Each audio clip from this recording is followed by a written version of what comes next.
ദൈവനാമത്തിൽ എല്ലാവർക്കും നമസ്കാരം. ഇന്ന് നാം ചിന്തിക്കാനായി ഒരുങ്ങുന്നത് 2 ദിനവൃത്താന്തം 15-ാം അധ്യായത്തെക്കുറിച്ചാണ്. 2 ദിനവൃത്താന്തം 15-ാം അധ്യായം പഴയ നിയമത്തിലെ ഏറ്റവും ശക്തമായ ആത്മീയ നവീകരണ സന്ദേശങ്ങളിലൊന്നാണ്. യഹൂദ രാജാവായ ആസായുടെ ഭരണകാലത്ത് ദൈവം തന്റെ ജനത്തെ വീണ്ടും തന്റെ അടുക്കലേക്ക് വിളിച്ചു വരുത്തുന്ന ചരിത്രമാണ് ഈ അധ്യായം അവതരിപ്പിക്കുന്നത്. മുൻ അധ്യായത്തിൽ ആസാ രാജാവ് കൂശ്യരുടെ ശക്തമായ സൈന്യത്തിനെതിരെ യഹോവയിൽ ആശ്രയിക്കുകയും ദൈവം അത്ഭുതകരമായ വിജയം നൽകുകയും ചെയ്തു. എന്നാൽ ദൈവത്തിന്റെ പ്രവർത്തനം യുദ്ധവിജയത്തിൽ അവസാനിച്ചില്ല. വിജയത്തിന് ശേഷം തന്റെ ജനത്തിന്റെ ആത്മീയ ജീവിതം കൂടുതൽ ആഴപ്പെടണമെന്ന് ദൈവം ആഗ്രഹിച്ചു. അതിനാൽ അവൻ അസര്യാവ് എന്ന പ്രവാചകനെ അയച്ച് ആസായിക്കും ജനത്തിനും ഒരു നിർണായക സന്ദേശം നൽകി. ഈ അധ്യായം പഠിപ്പിക്കുന്നത് ദൈവത്തിന്റെ അനുഗ്രഹം നിലനിൽക്കണമെങ്കിൽ ദൈവത്തോടുള്ള ബന്ധവും വിശ്വസ്തതയും നിലനിൽക്കണം എന്നതാണ്. ആത്മീയ ഉണർവ് എന്നത് വെറുമൊരു വികാര അനുഭവമല്ല. ദൈവവചനത്തോടുള്ള അനുസരണവും മാനസാന്തരവും വിശുദ്ധ ജീവിതവും ദൈവത്തോടുള്ള പുതുക്കപ്പെട്ട സമർപ്പണവുമാണ് യഥാർത്ഥ ഉണർവിന്റെ അടിസ്ഥാനം. ദൈവത്തിന്റെ സന്ദേശവും ഉടമ്പടിയുടെ തത്വത്തെക്കുറിച്ച് നാം നോക്കുമ്പോൾ അസര്യാവിലൂടെ ദൈവം ആസായോട് പറഞ്ഞ ആദ്യ വാക്കുകൾ ഈ അധ്യായത്തിന്റെ കേന്ദ്ര സന്ദേശമാണ്. നിങ്ങൾ യഹോവയോട് കൂടെ ഇരിക്കുമ്പോൾ അവൻ നിങ്ങളോട് കൂടെ ഇരിക്കും. നിങ്ങൾ അവനെ അന്വേഷിച്ചാൽ അവൻ നിങ്ങളെ കണ്ടെത്തും. നിങ്ങൾ അവനെ ഉപേക്ഷിച്ചാൽ അവൻ നിങ്ങളെയും ഉപേക്ഷിക്കും. 2 ദിനവൃത്താന്തം 15-ന്റെ 2 ഈ വാക്യം ദൈവവും മനുഷ്യനും തമ്മിലുള്ള ഉടമ്പടി ബന്ധത്തിന്റെ സാരാംശമാണ്. ദൈവം എപ്പോഴും തന്റെ ജനത്തോട് വിശ്വസ്തനാണ്. എന്നാൽ അവൻ തന്റെ ജനത്തിൽ നിന്ന് വിശ്വസ്തത പ്രതീക്ഷിക്കുന്നു. ദൈവത്തെ അന്വേഷിക്കുന്നവർക്ക് അവൻ തന്റെ സാന്നിധ്യം വെളിപ്പെടുത്തുന്നു. അവനെ ഉപേക്ഷിക്കുന്നവർ സ്വന്തം ജീവിതത്തിൽ ദൈവ സാന്നിധ്യത്തിന്റെ അനുഭവം നഷ്ടപ്പെടുത്തുന്നു. ഇത് രക്ഷാപ്രവൃത്തികളാൽ ലഭിക്കുന്നു എന്ന ആശയമല്ല പഠിപ്പിക്കുന്നത്.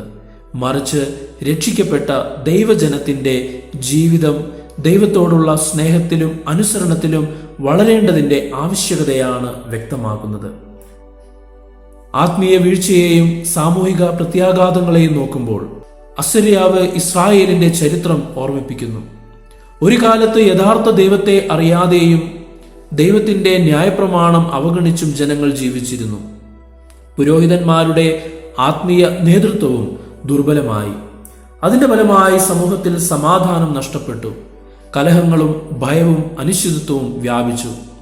ഇത് ഇന്നും പ്രസക്തമായ ഒരു സത്യമാണ്. ഒരു സമൂഹത്തിന്റെ ആത്മീയ ആരോഗ്യം ക്ഷയിക്കുമ്പോൾ അതിന്റെ ധാർമ്മികവും സാമൂഹികവുമായ ആരോഗ്യം കൂടെ തകരാറിലാകുന്നു. കുടുംബങ്ങളുടെ തകർച്ച, അഴിമതി, അനീതി, അക്രമം, മനുഷ്യബന്ധങ്ങളുടെ ദുർബലത എന്നിവ പലപ്പോഴും ദൈവത്തിൽ നിന്നുള്ള അകൽച്ചയുടെ ലക്ഷണങ്ങളാണ്. അതേസമയം ജനങ്ങൾ കഷ്ടതയിൽ ദൈവത്തെ അന്വേഷിച്ചപ്പോൾ അവൻ അവരെ രക്ഷിച്ചു. ദൈവത്തിന്റെ കരുണയും ക്ഷമയും എപ്പോഴും മാനസാന്തരത്തോടെ മടങ്ങി വരുന്നവർക്കായി തുറന്നിരിക്കുന്നു. ധൈര്യവും ആത്മീയ സ്ഥിരതയും കുറിച്ച് നോക്കുമ്പോൾ അസര്യാവ് ആസായോട് പറയുന്നു, നിങ്ങളുടെ കൈകൾ തളരരുത്, നിങ്ങളുടെ പ്രവൃത്തിക്ക് പ്രതിഫലം ഉണ്ടാകും. 15-ാം അധ്യായം 7-ാം വാക്യം. ആത്മീയ ജീവിതം ഒരു ദീർഘയാത്രയാണ്. ചിലപ്പോൾ വിശ്വാസികൾ ക്ഷീണിക്കുകയും നിരാശപ്പെടുകയും ചെയ്യാം.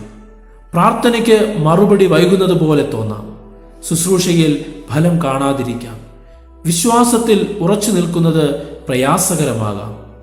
എന്നാൽ ദൈവം തന്റെ ജനത്തെ ധൈര്യപ്പെടുത്തുന്നു. ദൈവരാജ്യത്തിന് വേണ്ടി ചെയ്യുന്ന ഒരു വിശ്വസ്ത പ്രവൃത്തിയും അവന്റെ ദൃഷ്ടിയിൽ വിലയില്ലാത്തതല്ല. ആത്മീയ സ്ഥിരതയാണ് ദൈവിക അനുഗ്രഹത്തിന്റെ വഴി. ആസായുടെ അനുസരണത്തെയും ആത്മീയ നവീകരണത്തെയും കുറിച്ച് നാം ചിന്തിക്കുമ്പോൾ ആസായുടെ മഹത്വം പ്രവാചകന്റെ സന്ദേശം കേട്ടതിലല്ല, അതിനനുസരിച്ച് പ്രവർത്തിച്ചതിനാലാണ്. അവൻ രാജ്യത്ത് നിന്ന് വിഗ്രഹങ്ങളെ നീക്കം ചെയ്തു, യാഗപീഠം പുതുക്കി, ജനത്തെ വീണ്ടും ദൈവത്തിന്റെ ആരാധനയിലേക്ക് നയിച്ചു. യഥാർത്ഥ ആത്മീയ നവീകരണം എല്ലായ്പ്പോഴും ദൈവവചനത്തിൽ ആരംഭിക്കുകയും ജീവിത പരിവർത്തനത്തിൽ അവസാനിക്കുകയും ചെയ്യുന്നു. കേൾക്കുന്നത് മാത്രം മതിയാകില്ല, അനുസരിക്കണം. വചനം ജീവിതത്തിൽ പ്രാവർത്തികമാകുമ്പോഴാണ് ആത്മീയ ഉണർവ് സംഭവിക്കുന്നത്. വിഗ്രഹാരാധനയുടെ ആധുനിക രൂപങ്ങളെ നമുക്കിവിടെ കാണാം. ആസ വിഗ്രഹങ്ങളെ നീക്കം ചെയ്തത് ചരിത്ര സംഭവം മാത്രമല്ല, ഇന്നത്തെ വിശ്വാസ ജീവിതത്തിനും വലിയ വെല്ലുവിളിയാണ്. ഇന്ന് പലർക്കും കല്ലിലോ മരത്തിലോ നിർമ്മിച്ച വിഗ്രഹങ്ങൾ ഇല്ലായിരിക്കാം. എന്നാൽ ഹൃദയത്തിലെ വിഗ്രഹങ്ങൾ കൂടുതൽ അപകടകരമാണ്. പണം, അധികാരം, പ്രശസ്തി, സ്വാർത്ഥത, ജോലി, സാങ്കേതിക വിദ്യ, വിനോദം, സ്വന്തം ഇഷ്ടങ്ങൾ ഇവ ദൈവത്തിന്റെ സ്ഥാനത്ത് വരുമ്പോൾ അവ വിഗ്രഹങ്ങളായി മാറുന്നു. ആത്മീയ നവീകരണം ആരംഭിക്കുന്നത് നമ്മുടെ ഹൃദയത്തിൽ ദൈവത്തിന്റെ സ്ഥാനം പിടിച്ചെടുത്തിരിക്കുന്ന കാര്യങ്ങളെ തിരിച്ചറിയുകയും അവയെ ദൈവസന്നിധിയിൽ ഉപേക്ഷിക്കുകയും ചെയ്യുമ്പോഴാണ്. കൂട്ടായ ആരാധനയും ഉടമ്പടി പുതുക്കലും. ആസ ജനത്തെ യെരുശലേമിൽ ഒരുമിച്ച് കൂട്ടി. അവർ യാഗങ്ങൾ അർപ്പിക്കുകയും ദൈവത്തെ അന്വേഷിക്കാമെന്ന് പ്രതിജ്ഞ ചെയ്യുകയും ചെയ്തു. അവർ സന്തോഷത്തോടെ ആർപ്പുവിളിയോടും കാഹളനാദത്തോടും കൂടി ദൈവത്തെ ആരാധിച്ചു. ഇവിടെ ആരാധനയുടെ യഥാർത്ഥ ലക്ഷ്യം വ്യക്തമാവുന്നു. ആരാധന വെറും മതചടങ്ങല്ല, ദൈവത്തോടുള്ള ബന്ധം പുതുക്കുന്ന വിശുദ്ധ നിമിഷമാണ്. സഭയുടെ കൂട്ടായ ആരാധന വിശ്വാസികളെ ദൈവവചനത്തിൽ ഉറപ്പിക്കുകയും സമൂഹമായി ദൈവത്തെ അന്വേഷിക്കാൻ പ്രാപ്തരാക്കുകയും ചെയ്യുന്നു. മയാഖയെ സ്ഥാനഭ്രഷ്ടയാക്കിയത് വിശ്വസ്തതയുടെ വിലയായിട്ടാണ്.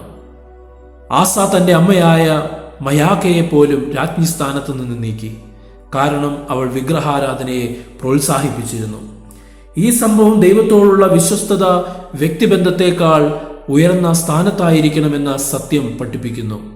കുടുംബസ്നേഹം പ്രധാനമാണ്, എന്നാൽ ദൈവത്തോടുള്ള അനുസരണമാണ് ഏറ്റവും പ്രധാനം. വിശ്വാസ ജീവിതത്തിൽ ചിലപ്പോൾ പ്രയാസകരമായ തീരുമാനങ്ങൾ എടുക്കേണ്ടി വരും. ആത്മീയ ഉണർവിന്റെ ഫലം എന്നത് സമാധാനമാണ്. ജനങ്ങൾ ദൈവത്തെ അന്വേഷിച്ചപ്പോൾ ദൈവം അവർക്ക് സമാധാനം നൽകി. ഈ സമാധാനം യുദ്ധമില്ലായ്മ മാത്രമല്ല, ദൈവവുമായുള്ള സമാധാനവും സമൂഹത്തിലെ ഐക്യവും ആത്മാവിന്റെ വിശ്രമവുമാണ്. ഇന്നത്തെ ലോകം സമാധാനത്തിനായി പല മാർഗങ്ങളെയും തേടുന്നു. എന്നാൽ ബൈബിൾ പഠിപ്പിക്കുന്നത് യഥാർത്ഥ സമാധാനം ദൈവ സാന്നിധ്യത്തിൽ നിന്നാണ് ഉത്ഭവിക്കുന്നത് എന്നതാണ്. ക്രിസ്തുവിൽ ഈ അധ്യായത്തിന്റെ പൂർത്തീകരണം എന്താണ്? 2 ദിനവൃത്താന്തം 15-ാം അധ്യായത്തിലെ സന്ദേശം യേശു ക്രിസ്തുവിൽ അതിന്റെ പൂർണ്ണത പ്രാപിക്കുന്നു. യേശു മനുഷ്യരെ ദൈവത്തിലേക്ക് വിളിച്ചു. അന്വേഷിപ്പിൻ, നിങ്ങൾ കണ്ടെത്തും. മത്തായി സുവിശേഷം 7-ാം അധ്യായം 7-ാം വാക്യം. ക്രിസ്തുവിലൂടെ മനുഷ്യൻ പുതിയ ഉടമ്പടിയിലേക്ക് പ്രവേശിക്കുന്നു. അവന്റെ ക്രൂശിലൂടെ ദൈവവും മനുഷ്യനും തമ്മിലുള്ള ബന്ധം പുനഃസ്ഥാപിക്കപ്പെട്ടു. അതിനാൽ ഇന്ന് ആത്മീയ നവീകരണം ക്രിസ്തുവിലുള്ള പുതിയ ജീവിതത്തിലൂടെയാണ് ആരംഭിക്കുന്നത്. പരിശുദ്ധാത്മാവ് വിശ്വാസികളുടെ ഹൃദയങ്ങളിൽ പ്രവർത്തിച്ച് അവരെ നിരന്തരം പുതുക്കുകയും വിശുദ്ധീകരിക്കുകയും ചെയ്യുന്നു. അതുകൊണ്ട് ആത്മീയ ഉണർവ് ഒരു ദിവസത്തെ അനുഭവമല്ല, ക്രിസ്തുവിനോടൊപ്പം ദിവസേന വളരുന്ന ഒരു ജീവിതമാണ്. ഇന്നത്തെ സഭയ്ക്കും വിശ്വാസികൾക്കുമുള്ള അറിയിപ്പ് എന്തെന്നാൽ, ഈ അധ്യായം ഇന്നത്തെ സഭയ്ക്കും വിശ്വാസികൾക്കും നിരവധി വെല്ലുവിളികളെ നൽകുന്നു.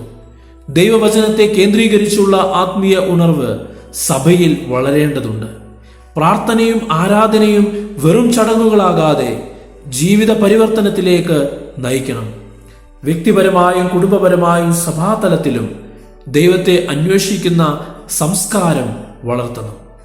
ഓരോ വിശ്വാസിയും തന്റെ ഹൃദയത്തിലെ വിഗ്രഹങ്ങളെ തിരിച്ചറിയണം. ദൈവത്തോടുള്ള സമർപ്പണം ഇടയ്ക്കിടെ പുതുക്കണം. ആത്മീയ ക്ഷീണം വരുമ്പോൾ ദൈവത്തിന്റെ വാഗ്ദത്തങ്ങളെ മുറുകെ പിടിച്ച് മുന്നോട്ട് പോകണം.